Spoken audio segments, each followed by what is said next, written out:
Well, Kevin, welcome to Dallas. Thank you. Thanks for having. I've never had the opportunity to say welcome to Dallas. I know, right? Because we always talk on junkets. Elsewhere, I know. It's nice to actually do it in the hometown. And I'm so glad, Kevin, if you ever show up in a three-piece Oxford suit, I'm just going to... That's when I become the sellout, right? When I actually show up wearing decent clothing. My mother's still riding me to this day. She's like, you should really dress nicer when you go out on interviews. I'm like, I don't think anyone expects that of me, Ma. I'm in a line of work where I can dress like a slob and it works for you. But, you know, I can understand the mother's point of view. Oh, yeah, absolutely. Well, first of all, Jersey Girl. If I had seen the movie, didn't know anything about it, who made it, who wrote it, no titles, and they said, guess who did this movie? You'd be the last person, I think. Last one on the list, right? Yeah, it doesn't really blend in with the first five, does it? No. First off, it's pretty profanity-free, which is a first for me. And second off, it's kind of dealing with subject matter that I never really touched on before. Never had to because didn't have a kid, didn't have a wife when I was making those other movies. So, yeah, it's kind of a stretch for me. It's kind of a leap away from the other stuff. So that was the inspiration then, the fact that you're married and have a child. Totally. When I met my wife, and we got married like about a year later, and the kid was born a few months after we were married, if you do the math, it was kind of the starting point for me. Like I was working on the Clerks cartoon, the ill-fated Clerks cartoon at the time, and Harley was born, and she was about 2 months old. And I was watching Jen and Harley interact, and I was just working on the cartoon. It was fun. I was writing a lot of gags, a lot of jokes and whatnot. There was no substance to it, really. So I was kind of hoping to start writing something with a little more substance to counterbalance what I was doing during the day, writing all the gags. And I was watching Jen and Harley, and it just kind of struck me like, God, what would have happened if, you know, Harley made it through delivery and Jen hadn't, you know? And suddenly it steamrolled from there into the first 50 pages of what would later become Jersey Girl. Is it in any attempt at all to broaden your fan base? No, not to broaden the fan base, but really to just kind of stretch as a filmmaker a bit. Because, I mean, honestly, I don't know if any more people would go see this than went to see Dogma or Jay and Silent Bob Strike Back. Like, I assume a good portion of the hardcore fan base that we have, people who really like the 5 previous movies we've done, will come and see it. And I'm sure some of them are going to be like, where's Jay and Silent Bob and what's going on? Why is there a kid in this picture?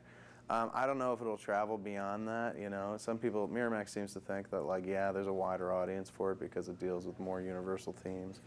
But it was never an attempt to get a larger audience, but it was more of an attempt to just stretch as a filmmaker, to kind of work without a net. Because after nearly 10 years of making movies that were interconnected and always had Jay and Silent Bob in them and always referenced back to one another, it was nice to kind of make a movie that didn't have any of that going for it. So, like, you were out there on your own. You know, if you got in trouble, you didn't just get to refer back to another movie and get an easy laugh that way.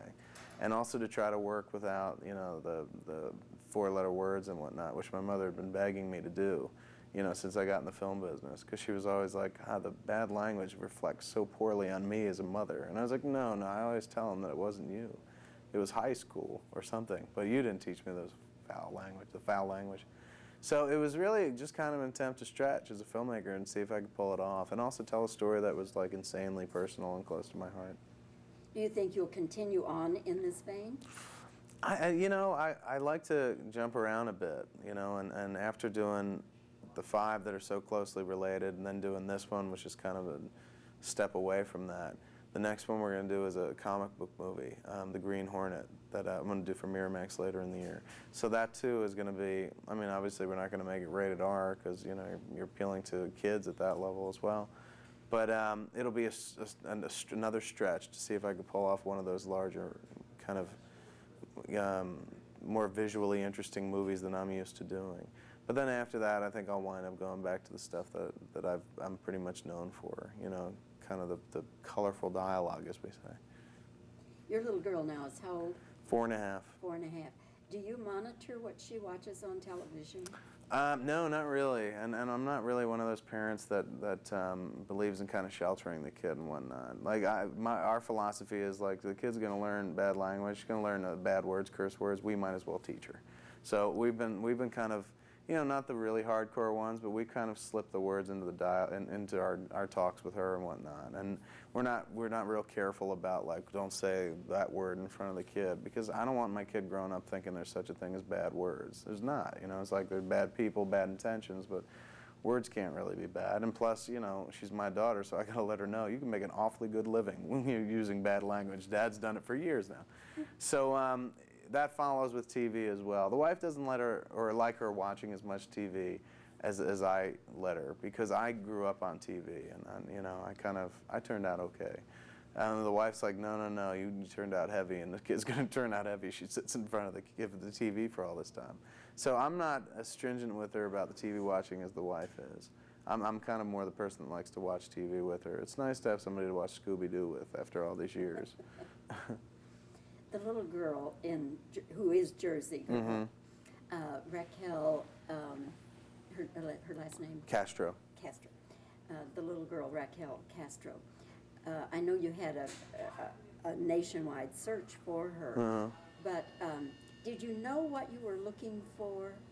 I didn't know specifically what I was looking for, but knew that what I didn't want. And I certainly didn't want to cast, one of these little girls who were like this, came off kind of cutesy, or like a little Shirley Temple or something like that. I wanted a 7-year-old who was a 7-year-old and sounded like a 7-year-old.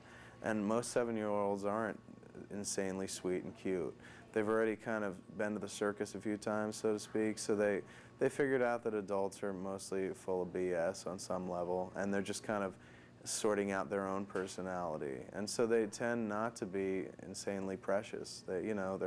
That's where they start kind of exhibiting attitude. You know, it's kind of a look into the teenage years, you know, that'll come in a few short years after that. So I wanted a 7-year-old who just felt like a 7-year-old. And we saw about 80 girls. You know, we didn't even see, in most stories you hear, like, we saw thousands of girls and narrowed it down to one. Saw about 80, which I figured was enough. And when we saw Raquel, when she came into the room, we were just shocked by how much she kind of looked like Jennifer. She was reminiscent of Jennifer in the face. And we held up Ben's headshot and Jennifer's headshot next to Raquel's, and we were like, this totally could be their kid. And then she read for it, and she had a great reading. You know, didn't sound actory at all, just sounded kind of matter of fact. So that's when I kind of latched onto her. Had she done a movie before? She hadn't done a feature before. I think she had done an episode of Third Watch or something, and maybe a commercial, but she hadn't really done that much. First movie she got to do.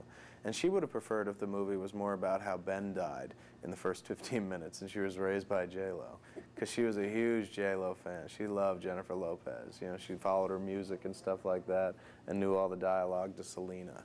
So she loved Jennifer, and she didn't get to work with Jennifer, really. Like, Jennifer would be on the set when she was on the set, but their characters don't cross over at all, because Jen dies early on. So, you know, Ben at one point pulled me aside. He's like, dude, I think this kid would much prefer it if I had died in the movie. I said, yeah, I think so, dude. It was reading rather loud and clear. Because whenever Jen came on set, Raquel was like this, and anytime she had to act with Ben, she was just like, oh, you again, you know. She didn't like boys. She's at that age where she's like, I don't like boys. I don't want to hug a boy, kiss a boy. But man, she would love to sit there and just gaze at Jennifer. You have worked with Ben Affleck, of course, before several times. Did you write this with him in mind? The first 50 pages, when I started writing back in 2000, I didn't write it with him in mind. And then 4th of July, 2001, before Jay and Silent Bob came out, we were at a party, New Year's Eve party at his house. Not New Year's Eve, 4th of July party at his house. And he was reminiscing about Chasing Amy. He romanticizes that whole period when we made that movie, and talked about how great it was, and how it was, we rehearsed so much, and it was all about the dialogue, and it wasn't about a press machine that you had to feed before the movie even came out while you were still in production, because he was going through Pearl Harbor at that point, and he was just spent like the better part of a year shooting this massive movie, but also selling it while they were still in production. So he's like, I would just like to do a quiet movie again, you know, that's all about performance and story and character. And I said, well, I have 50 pages of something sitting in a drawer at home that I haven't touched in about a year and a half. Do you want to read it? And he said, yeah. And I sent it over to him. And he was like, this is it, dude. This is what I'm talking about. Finish this. Let's do it. So I finished it, and then I became Jersey Girl. Do you think that Ben Affleck can get his career back on course? I think it's pretty easy for an actor, you know, with a few misses under their belt to get their career back on course pretty quickly. It happens all the time. I mean, even Tom Hanks, who is one of the most bankable stars in Hollywood, has had a misfire and had a string at one point. I think there was like around that Joe versus the volcano period, but he put his act together pretty quickly and got to that point where, a Tom Hanks movie doesn't make less than $100 million. Mel Gibson had a few misfires, Air America and Bird on a Wire, stuff like that, but, here he is today about to open his Christ movie, which he's not in, but still, Mel Gibson's a pretty bankable movie star. Ben has a pretty good track record. Gigli kind of bombed, and most people recognize that movie for bombing not because of the movie itself, but because of the huge backlash against him and Jen at that time.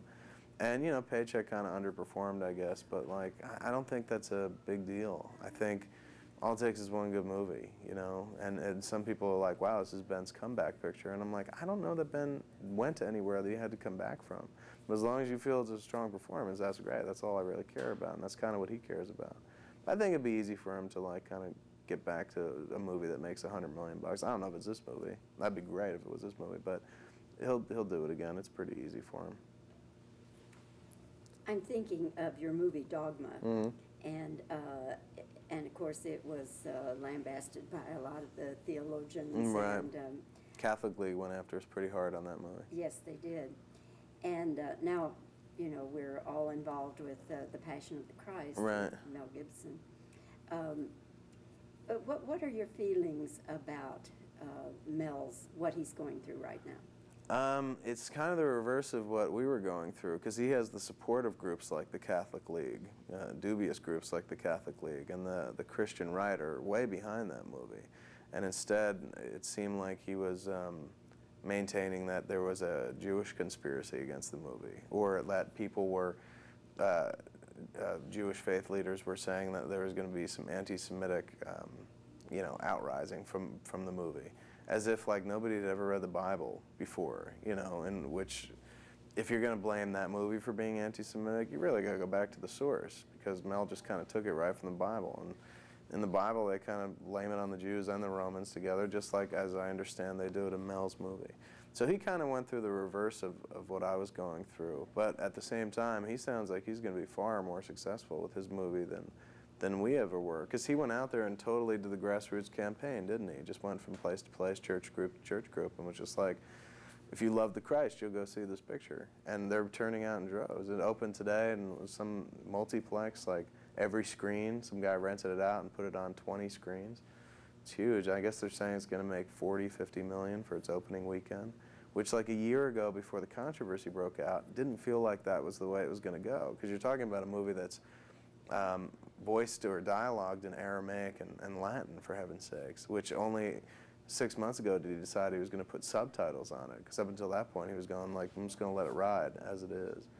But you can never underestimate that Jesus fan base out there, because man, they're out there, and I guess they feel like this is the movie that represents the version of Jesus that they want to see, as opposed to like what Martin Scorsese did. I think I haven't seen the Passion of the Christ, but I was so intrigued by Martin Scorsese's Last Temptation of Christ. I thought it was a really great portrayal of Jesus, an interesting kind of exploration, whereas Mel's movie seems to be more about only that last 12 hours and the pain and the suffering the guy went through. And my preference is to kind of hear about or watch a movie about Jesus that is alive and talking and spreading the good word and the wonderful message that he conveyed. I'm not really so much into the fetishizing of his death, watching him get beaten and crucified and whatnot.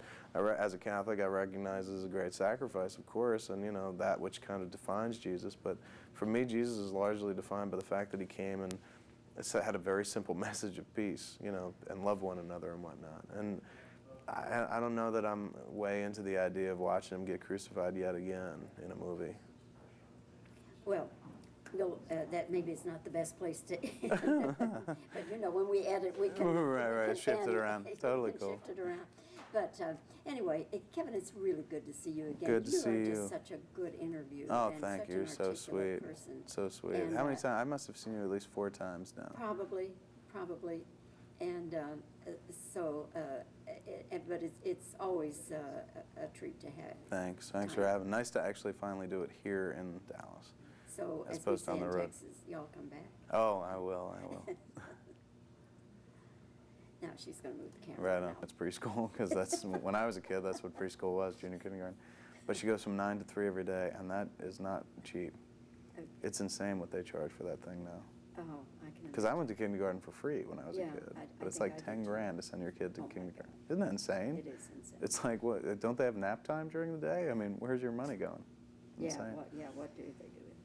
Okay, so, and you'll start to answer. Now, Linda, excuse me, how much of him do we see? We're not going to see lip flap, are we? No, we see, I'm cropping him right here. Yeah, oh, okay, fine, okay. Kind of the ear, eye. Yeah, shoulder. okay, okay, so I don't have an editor yelling. Since I lay every shot out, you know, I'll be yelling at myself. Okay. Kevin Smith, you would be the last person on earth I would ever associate with this kind of a film. What's up with this?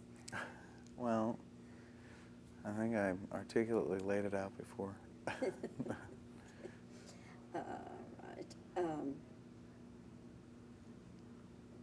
So your wife and your daughter then were the inspiration, huh?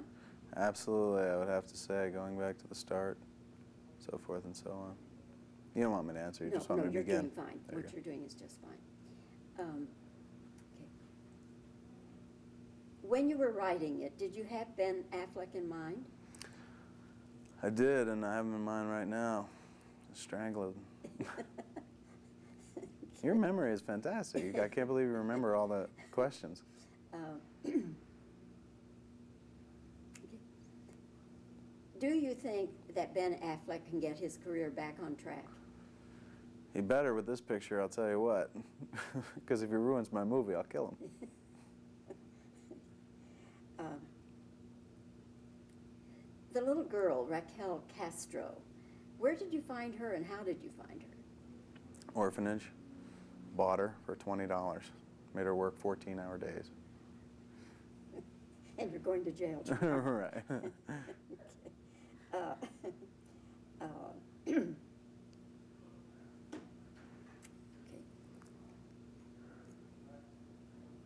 Your movie Dogma dealt with theological matters. What are your feelings about Mel Gibson and The Passion of the Christ? I think that's a movie that's going to make a shitload of money. Okay. Which reminds me. All right, that'll trigger another one. Do you try to monitor what your little girl sees on television and in movies? Not at all. We give her the clicker and we leave the room. Whatever she does, that's her decision.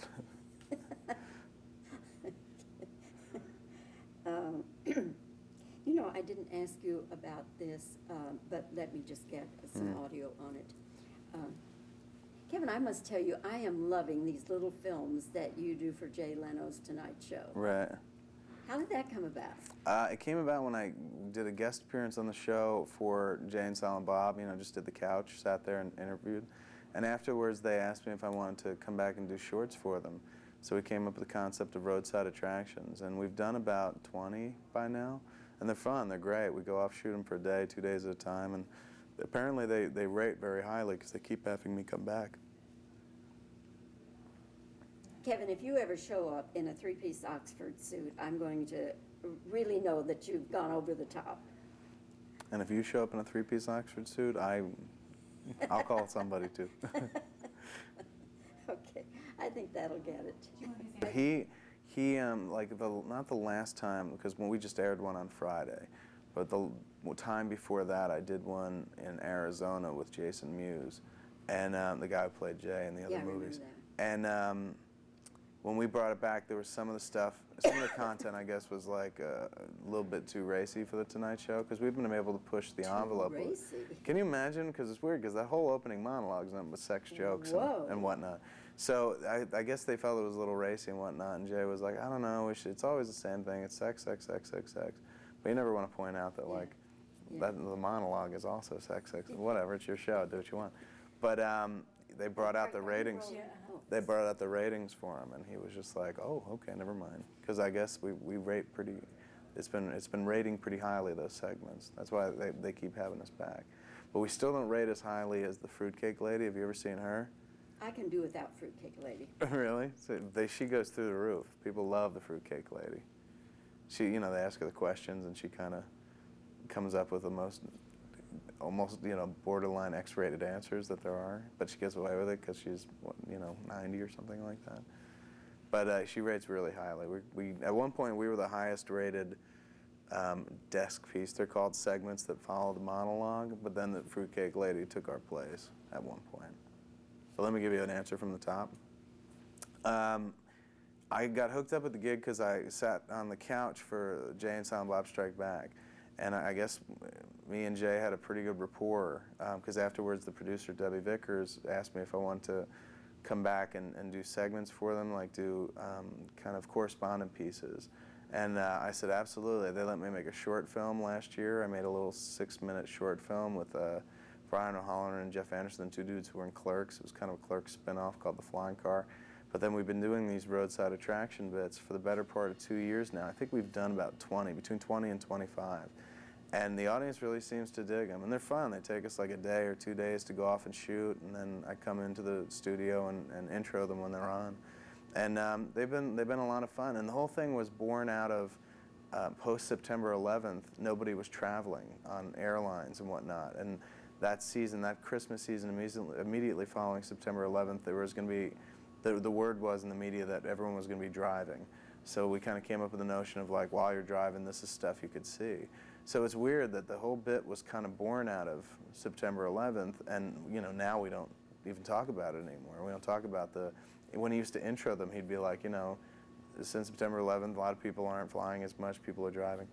And now we don't do that anymore. Now it's just like, Kevin Smith has been doing roadside attractions for almost 2 years now, and let's see what he's got.